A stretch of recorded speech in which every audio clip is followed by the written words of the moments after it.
Stallion. I'm coming back to you with another live events change lives. I'm telling you, when we were together in January in Birmingham, I was so pumped up. 100 of our favorite friends finding ways to become financially free and get there faster. We got to do it again. Let's get together in the music city capital of the world, Nashville, Tennessee, August the 25th to the 27th. No doubt, Russ. Live events do change lives. Just like Rick, who left his job 9 months earlier as a result of being at this event in Birmingham. The relationships are the accelerator. And I can't wait to hear your story when you join us. Go to wealthwithoutwallstreet.com/live. And don't forget to use promo code podcast to get 20% off your ticket. Go there right now. Welcome back to another Blast from the Past episode. This is part 10 of an 18-part series on Become Your Own Banker by Nelson Nash. This is probably one of my very favorite episodes because we're covering page 48 and 49 in Nelson's book, where he makes this ridiculous claim: can I put all of my income into my infinite banking policy system? And you're not going to want to miss this one. In fact, we've actually leveled up since we did this podcast. So if you want more details on how to actually implement this side of what Nelson talks about, you're going to want to go to wealthwithoutwallstreet.com/PIOS and download our free ebook on creating your own passive income operating system. This is where we take it to the next level, and you can do that for you and your family. Let's dive into this episode, part 10 of Becoming Your Own Banker book review.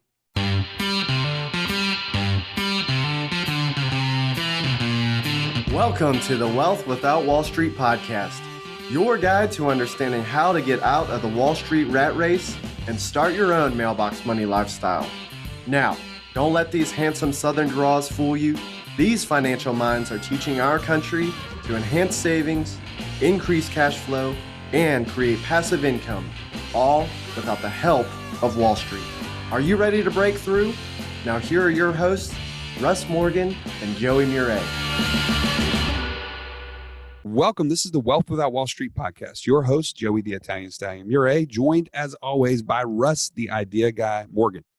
All right, Russ. So I think it's time we have to jump back into this book review on Becoming Your Own Banker by R. Nelson Nash. The fundamental tool that we use inside of our plan. This is part 2. We just got through doing this Financial Freedom Live, and we talked about how the opportunity fund, as we refer to it, but it comes from the concept of using dividend paying life insurance as a asset that then we leverage to buy real assets like real estate and businesses and get that cash flow coming back to us. And I'm glad we're getting back to this, Joey. This is part 10 of the book review. We've taken each one of the chapters so far and tried to make it something that you could understand, that you could take in bite-sized chunks and try to apply our personal take on it and how we've used it.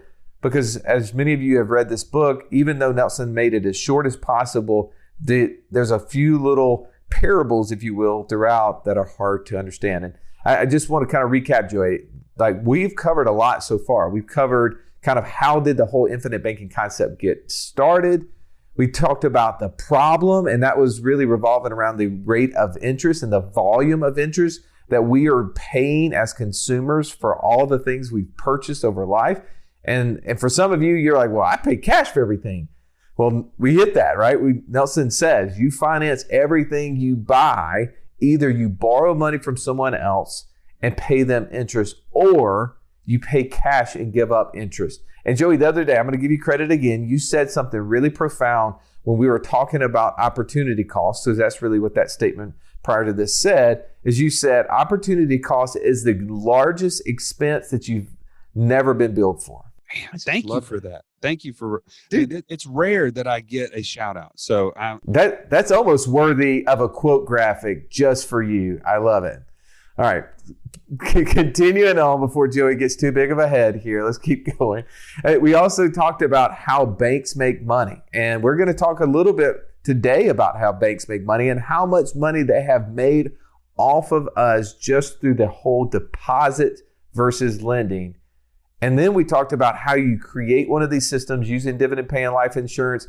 And the last episode that we did, Joey, was on how do we use these dividend paying whole life insurance, acting as our own banking system to buy something as simple and everyday as cars. Yeah. And so today we're going to be on page 48 and 49, where Nelson has this profound statement, okay, expanding the system to accommodate all income. I'm going to go ahead and actually read this paragraph. But before we do, I think it's important, Russ, we talked recently about our team and why we spent some time at our last offsite meeting to talk about vision.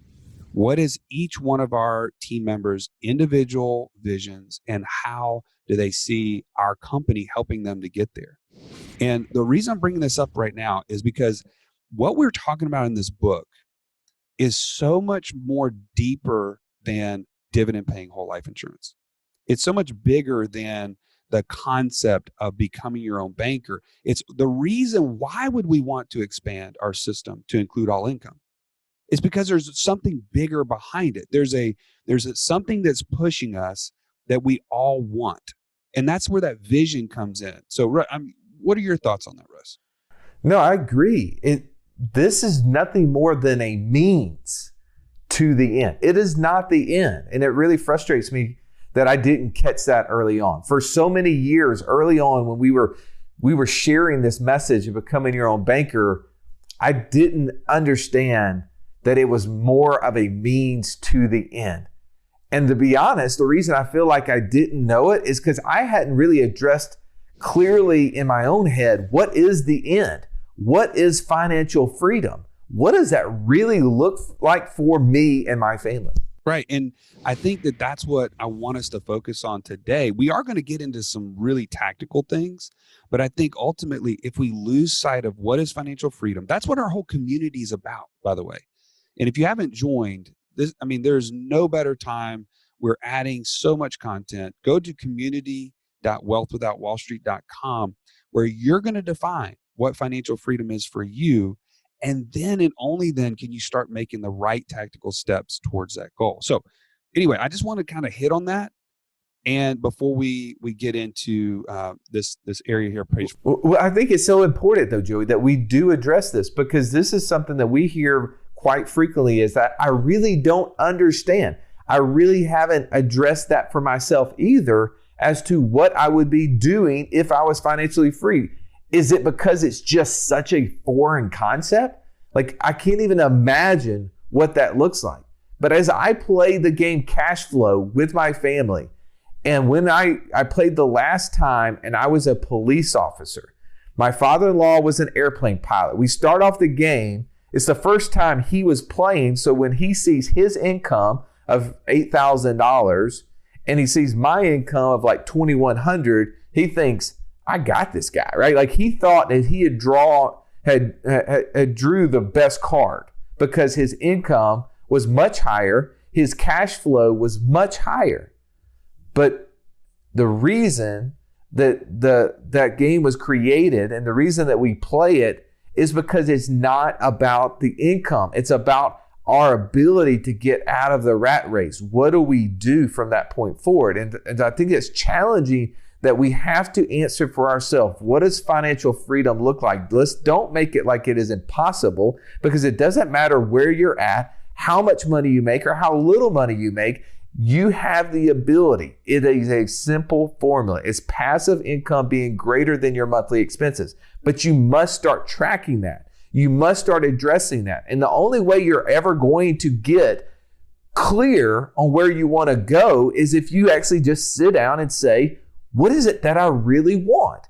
And then the tracking mechanisms, all the things we're going to talk about today on this podcast, are going to come into place. And they're going to be the steps in the system. It's the elephant, and we're going to just take one bite at a time. But you got to get clear, Joey. And we hear this when people get on the call with our coaches and they are addressing what is it that you want to do, and where will you be when you're financially free? And the answers aren't really clear. It's because they haven't taken the time. So I hate that we are just hammering that point home, but it is one of the most important things I think we could address. Oh yeah, you owe it to yourself and your family and your future. So for sure. Now let's dive into page 48, 49. I'm just going to read the first paragraph, okay? It always sounds a bit strange to people when I say premiums and income should match. Let's start with a very basic fact. Doesn't all your money go through someone else's bank now? When you get your paycheck, what do you do with it? Right. You deposit it in someone else's bank. Then you write checks against it to buy the things you want in life. While it is in the bank, the banker lends your money to someone else and makes a good living doing it. I mean, I highlighted I highlighted in my book, good living doing it. And then I underlined it. That like, to me, there's one that stands out. But also one of the first words, and this is something that if you know nothing about dividend paying life insurance, it says premiums. Like, what are premiums? That could be a question that most people would have is, and then he says, when you get your paycheck, what do you do with it? You deposit it in someone else's bank and you write checks against it. I think we all would agree to that. But did we realize that the banker is lending our money to someone else off of what we deposited into it? All right, Joey, let's break those things down because I think there's a lot of just big nuggets in there that we need to get our arms around. All right, Russ. So is Nelson talking about gross income or net income when he's talking about income equaling premium? I think he's talking about gross income. I think it's the first time I read this and I started to want to apply it. I was hoping that he was talking about netting. Why do you say that? Because it'd be easier to get there, right? I mean, it's going to be harder to try to do it if you have to include taxes. Well, and we've talked about paying taxes through policies. There's definitely ways to do it. Here's what I want to challenge you to do as you're listening to this is, man, you're probably smarter than Russ and I put together. Be thinking of these things. This is where imagination takes place. Come up with ways that you could include taxes in terms of your income equaling premium. So, yeah, well, I mean, I will say, Joey, that I have paid taxes from policy loans. I've done that for a long time. It was a part of an idea that I thought of that I could use. And I knew that I was going to have to, in the future, be able to repay those loans for taxes, which have come through windfalls, both in income increases as well as assets we've sold over the time. And I know Nelson, he talked about in his second book, Building Your Warehouse of Wealth, he talked about windfalls. And I think as we were talking to his son-in-law, David Stearns, not too long ago, he mentioned later on in Nelson's life, the concept of windfalls became bigger and bigger because he knew as he was getting closer to graduation that he was going to have all these assets and he wanted his kids and grandkids to have policy loans where when he passed those assets to them, they would have a place for them to go. I do think that windfalls is definitely an area we need to consider. It doesn't need to be the first thing we consider, but there is going to be windfalls if we're doing finance right. Would you agree, Joey? Oh, yeah, absolutely. I mean, remember, Russ, we have in our community, in the All Things IBC community, there's a IBC 201 course, and we specifically hit on the subject of windfalls from Nelson's second book. So definitely need to spend time on it. And but you just mentioned something that I don't know if you're listening to this and you don't even know what Joey just said. We have a specific group inside of the community. Yes, it's a paid for group, but it is a group specifically for talking about infinite banking. And we went into case studies in there. It's something that in there we do biweekly trainings and open office hours so that you can ask questions about these subject matters. So today's concept is definitely a difficult one, but these are the kind of questions that are going to be answered inside of that group. So I'm giving a little plug here. This is sponsored by All Things IBC today. This is a podcast. Isn't that great of that group to sponsor today's podcast, Joey? But because it is, these sort of things are the hard questions that need to be answered. And these are the areas that we have specifically. We can't do it everywhere. We have to take time and apply it. And that's where those specific members get. All right, so Joey, we don't know if it was gross or net. I think Nelson would say it's all about how you think first. But also in here, it addresses, and the banks make a good living doing it. What do you think, or how do you think the banks make a good living doing it? Okay, so I don't have to be the one to tell you this, but I'm going to give you some stats. Bank of America is a great example. These numbers are probably a few years old, so bear with me, but they're still relevant today. They had $860 billion in deposits. Okay, that's me and you putting our money on deposit at their bank. $860 billion with a B. They received $44 billion in fees and interest in that given year. That means the interest that we paid them to borrow that money back, and or the fees for not having enough money in the account or whatever they want to charge you for today. They paid us back for the use of those deposits $2 billion. So do the math. If you're kind of following along, it's about 0.2% that they paid you and I, and they earned a roughly 5.2% on that money. So let me repeat that. So they brought in $44 billion and paid out $2 billion. So their gross profit was $42 billion. That's right. You're tracking. But they didn't get, Joey, they didn't get to keep all that money.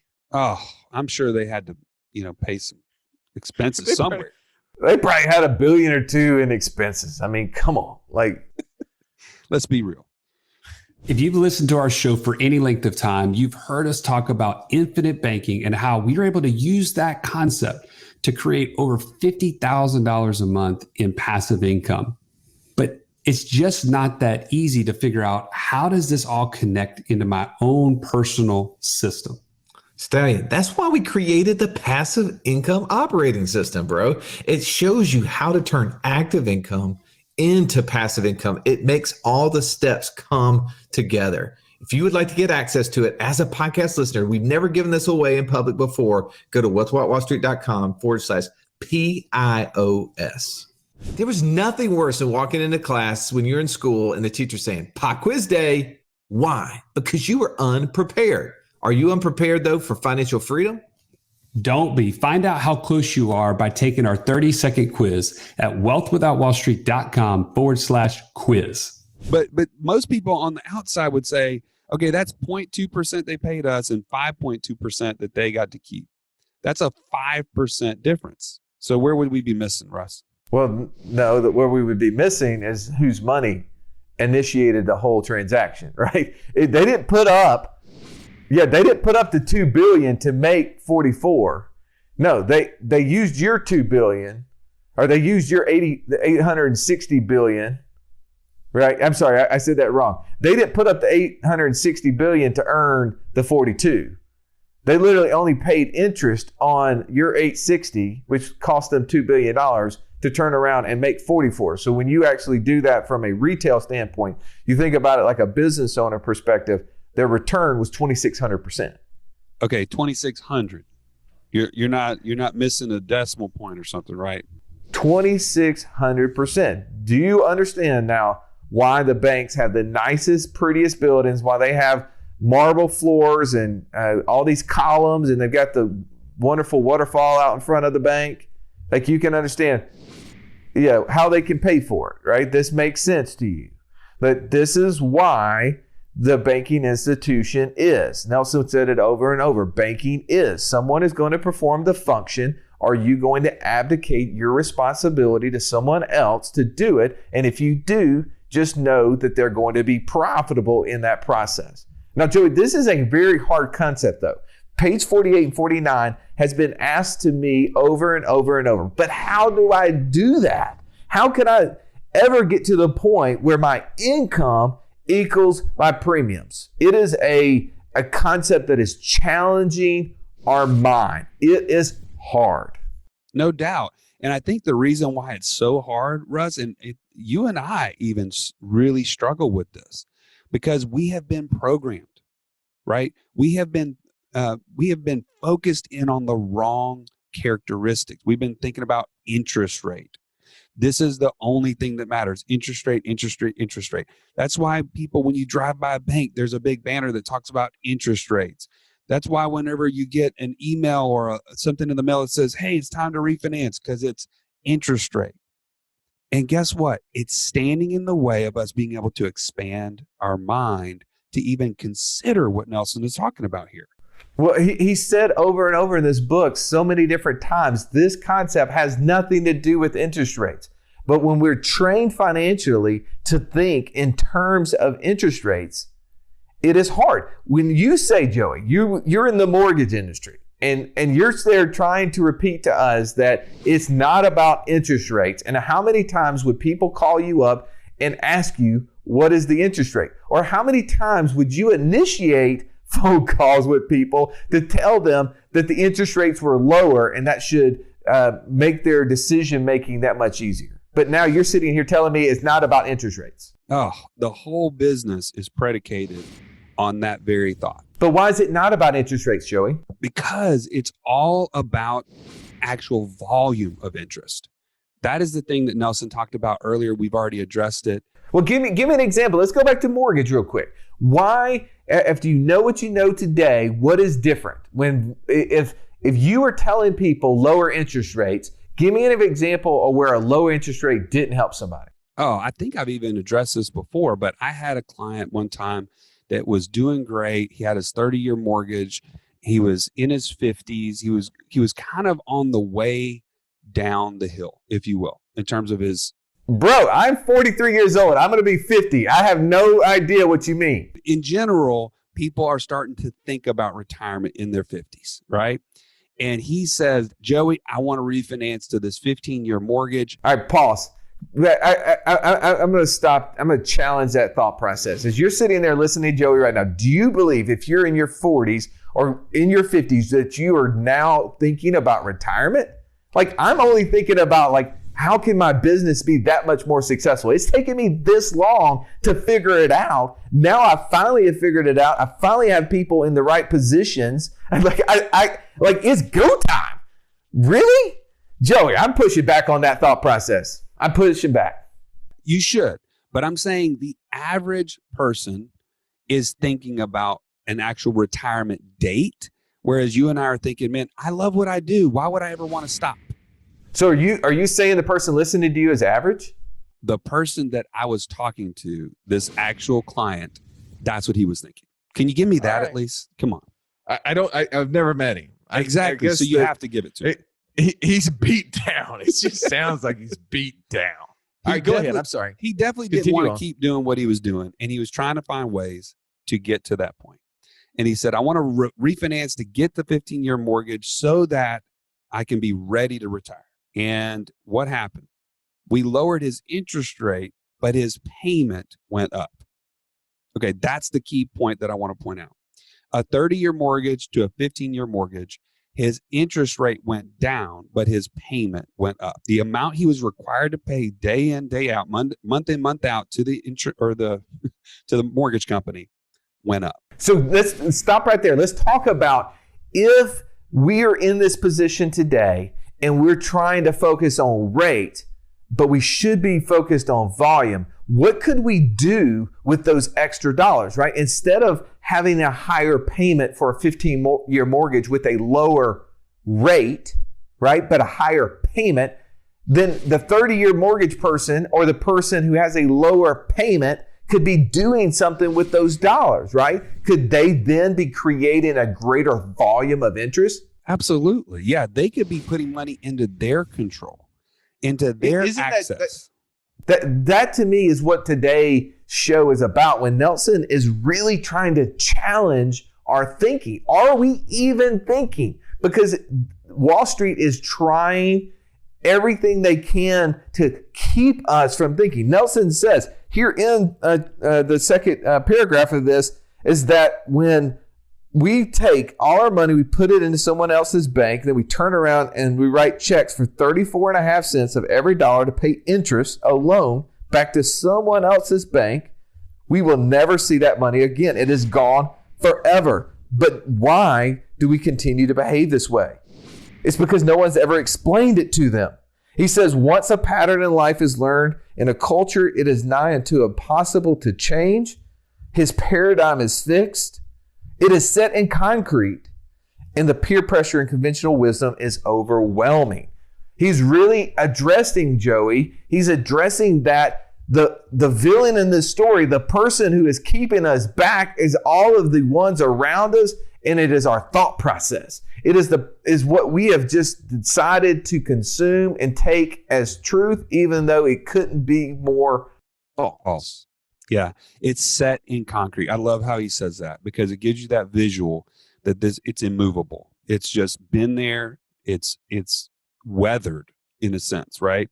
So I 100% agree with you. Obviously, Nelson was wise and he knew exactly what he was talking about. So point being is we've got to take control of our finances, and we have to take this banking function, which includes the volume of interest that we're able to hold on to. But how are we going to make this come? Because this is a hard part. I mean, this is a hard part for me. It's something that we've talked about at length. We get this question a lot. Like, my expenses are too high. How am I ever going to get to where my income equals my premiums? Right. Yeah, no, that's a very common problem. In fact, how many times, Russ, are we on a call and someone thinks they have zero cash flow, and then as they start to uncover some of the things that you and I are even talking about right now, how they pay their mortgage, how they pay their debt, are they including qualified plans in their process that don't help them get closer to their goal? Then all of a sudden they start finding $1,000, $2,000, $3,000 a month or more that was always there. Joey, we were on a call just yesterday with somebody, and they were really excited about this process, and they had decided, man, I'm going to go forward. This person is very successful. So these numbers, I'm just throwing out what you're saying. They said, yes, I want to do this. And I think we could do about $10,000 a month. That makes sense. And then as we started having more and more discussions about this conversation, we started uncovering, just like you said, areas where dollars were going that were not benefiting them. What was the last thing he said before we hung up? Oh, I don't even remember where we landed, but it was somewhere between 40 and 50,000 a month. Well, he said, oh, well, based upon that, now I can do 4 to 5 times that number, which is $40,000 or $50,000 a month. Now, that's stupid numbers, but the reality is that we have this program in our head that's holding us back. We've never even considered that this is a process in which I'm going to use to do all those other things. So when he's like, well, normally I save money over here. I buy, I pay cash for these sort of things on an annual basis. Wait a second. I could use this. And even more importantly, why wouldn't I use this to do all of those things? Why would I use it to invest there? Why wouldn't I use it to buy those purchases? Wouldn't it make sense? And that is exactly what Nelson is addressing in this specific chapter. He is challenging us to think. Internally, we're going to ask these questions like, can I do that? I'm looking at these insurance policies, and initially it takes like 3 years before when you put in $1, you get access to $1. So man, what am I going to do for this first 2 years? Like, how am I going to get there?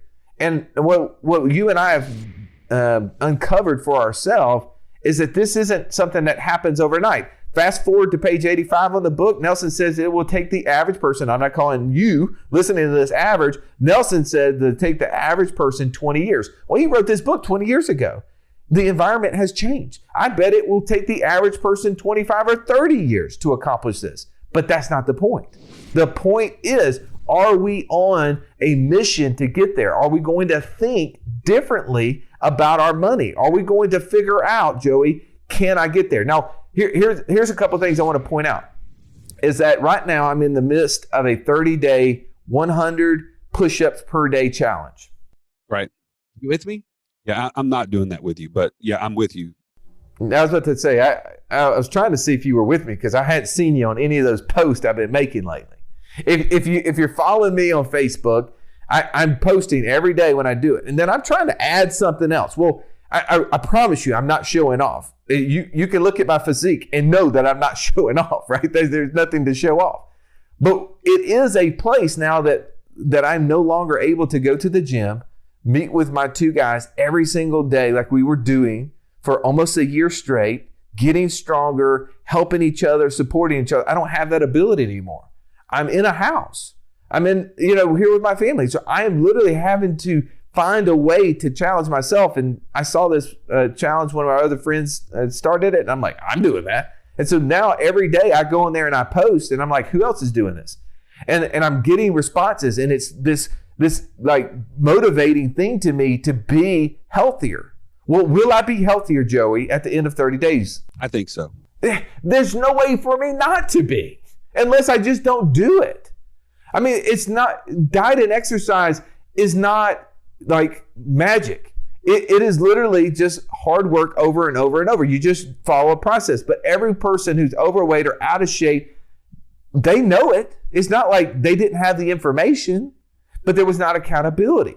And I think the hardest part to this that that I would say that we've got to challenge you listening to this to be able to overcome, and it's something that we're creating right now, is creating a place for you to actually track your monthly income and expenses and what that cash flow is.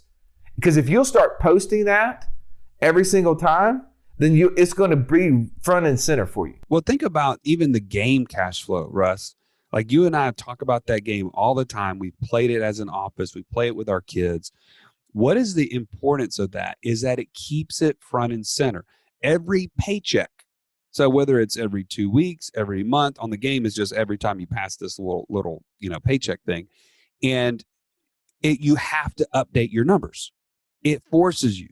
So you're front and center, you're focused in, and you're saying, man, am I getting closer to financial freedom? Yes or no? And if you pass that paycheck thing several times and you haven't gotten any closer to your number, how do you feel? You're anxious. Yeah, you got to go. You got to make it happen. Let's make this thing happen. And that's how I think the beauty of what our community has done, Russ, is it is bringing those things to you. And now before we get into that, I want to bring that up in a little bit as far as what we've done to create even additional tools for you. Let's talk really practically, Russ. Okay, someone is reading this page and is just a burning question. How can I start to make my policies grow, get additional policies to expand my system so that they'll equal income? Let's be honest. What have we learned so far in our journey?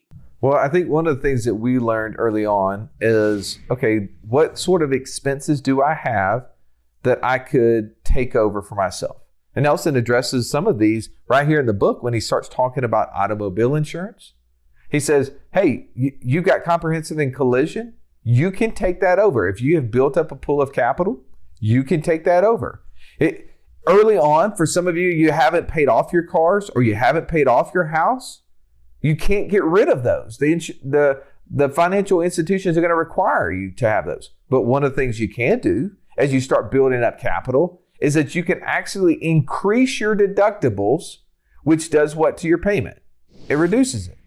So then is there not dollars that you are using for an expense that you could turn around and make an asset? To me, that was some of the early things that I did. I changed the way I was trying to pay off my house. I changed taking every extra payment and I directed it toward a premium. I changed my deductibles on items. Those dollars became dollars that I put into the premium. I changed the way I was paying quarterly taxes and I started using those as premium deposit. What are some things that you started doing, Joey? Well, I just remember it was taking advantage of the lost opportunity cost. I was already pretty good at keeping out of debt by paying cash for everything. But then I started realizing what that was really costing me. So doing renovations on my house, I bought a car, I did vacations, things like that started to be things that I flowed through my policy so that I wouldn't give up the interest that was being lost. That was a huge step. The way that you were funding your 401k. Oh, well, yeah. Pretty dramatically changed it. When you go to zero, that's a big change. Yeah, I quit funding it. You went past zero, though. You went past zero.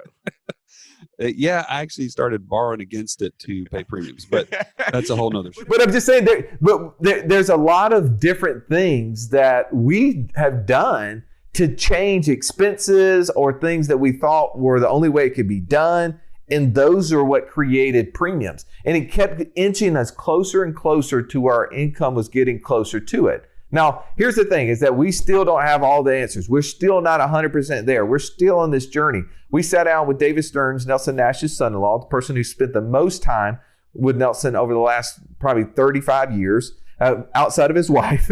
And we asked him that question. Hey, let's just literally, how can we make this happen, right? This is a struggle. And he said Nelson would be asked that question over and over. And his response was more about it's how you think. He was really not trying to say it can be done. He was trying to say, how can it be done? He was really trying to make you think. Because you know this, if you have children, they'll come up to you, like I have small children, and they'll say, hey, Dad, how do you spell this? Well, I don't give them the answer. Joey, why don't I give them the answer right away? Well, because then they'll never think about it for themselves. because then they will not be challenged by it. So even if they completely foul up the misspelling, I was reading a paper the other day, and it was like we have, and it was spelled WHEVE, right? I mean, and I'm like, okay, well, let's talk about that. And we're just, that challenging of the mind helps then her not misspell that again. Well, that's what Nelson is trying to do in this book, in this specific chapter. He's challenging us to think differently. How can we change our thinking? Change it on automobile insurance, change it on the way we pay for our mortgages, or if we do pay cash for something, are we going to finance it from our own financial institution and pay origination fees? Like, what is he doing? He's trying to change our behaviors, because our behaviors are what ultimately impact our future. Yeah. In fact, Russ, I think the most important thing is we start looking at page 63. Nelson had a very profound paragraph here. I'm going to just read. This is an exercise in imagination, reason, logic, and prophecy. None of the figures you're going to see are set in concrete. And he kind of put quotes around that, kind of reverting back to what you said earlier. They will vary with interest rates and how you treat the system. Your behavior in managing the system is the most important factor in the entire equation. And it continues on, but just to further talk about what you just said, your behavior is the thing he was always after. The way you think pushes you to how you behave. And so if he's always talking about those two things in conjunction, you are naturally going to expand your system, are you not? You are. That's why I have 20 policies. As soon as I can get you insured again, I'm going to have 21. It's a constant process to get closer to that goal. Now, you and I have tried to implement this, and I'm going to put a disclaimer out there. Joey and I have been doing this for a little over 10 years each, and we've built up some policies that have what I would say have become mature, meaning that not that Joey is mature, but the policies in of themselves have gotten to a point where they're efficient. I talked about on an episode before, I have a policy that's 10 years old. I put in $1, it grew by $2. That's what I would consider mature. It's able to now kick off money to me to help me offset any new premiums I make for new policies, brand new policies that I have to go through that kind of starting capitalization period. But when you and I have implemented this, we've set up a plan to where we literally will take a loan out from the policy against the policies every month, deposit in our account that pays our monthly expenses. The reason we can do that is because we know what our monthly expenses are. We've done our automated budget, which step one inside of our course, Financial Freedom, is to get your arms around your cash flow, and taking the automated budget is an awesome way to do that. But it helps us now know what our monthly expenses are. And then what do, Joey? We just take all our income, regardless of how much or how little it is in the month, and we use it as loan repayments. That's right. And we have a video in the community that you can find in there. It's called Income Equals Premium. So it will help you visualize what we're talking about. But as you take a loan to pay expenses, you put back all your income into a loan repayment. In theory, as long as you're not spending more than you make, you should be increasing that loan balance should be decreasing every single month until you have replenished the entire policy. So at that point, Russ, what happens?